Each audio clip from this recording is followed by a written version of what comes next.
SS news चॅनलला subscribe करा, bell आयकॉनवर क्लिक करा। एसएस न्यूजच्या बातम्या पहा आपल्या मोबाईलवर।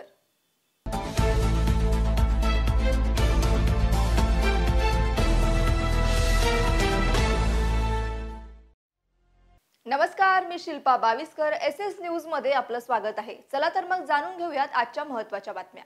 पुण्यातील तरुणीचा झिपलाईन करताना मृत्यू झाल्याची धक्कादायक घटना घडली आहे।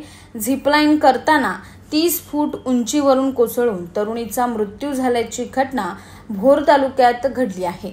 तरुणीचे वय अवघे 28 वर्ष असून ती कुटुंबासोबत पिकनिकसाठी वॉटर पार्कला गेली होती।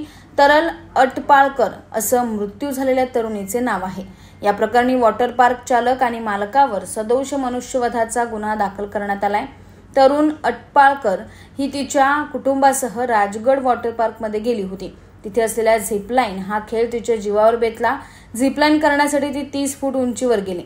रोपवरून चालत असताना तिने सुरक्षा दोरवरच्या बाजूला रेलिंगला अडकवण्याचा प्रयत्न केला, पण रेलिंग पर्यंत हात न पोचल्याने ती लोखंडी स्टूलवर उभी राहिली।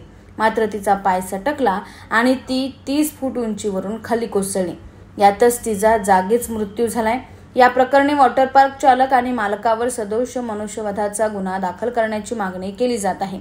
सोबतच वॉटर पार्कचा निष्काळजीपणा देखील समोर आलाय। पुढील तपास पोलिसांकडून केला जात आहे। कुटुंबाच्या डोळ्यादेखत तरुणीचा मृत्यू झाल्याने परिसरात हळहळ व्यक्त केली जात आहे। या घटनेनंतर वॉटर पार्क मधील सुरक्षेच्या नियमांकडे दुर्लक्ष झाल्याचा आरोप होत आहे। एसएस न्यूज चॅनलला सबस्क्राइब करा, बेल आयकॉनवर क्लिक करा। एसएस न्यूजच्या बातम्या पहा आपल्या मोबाईलवर।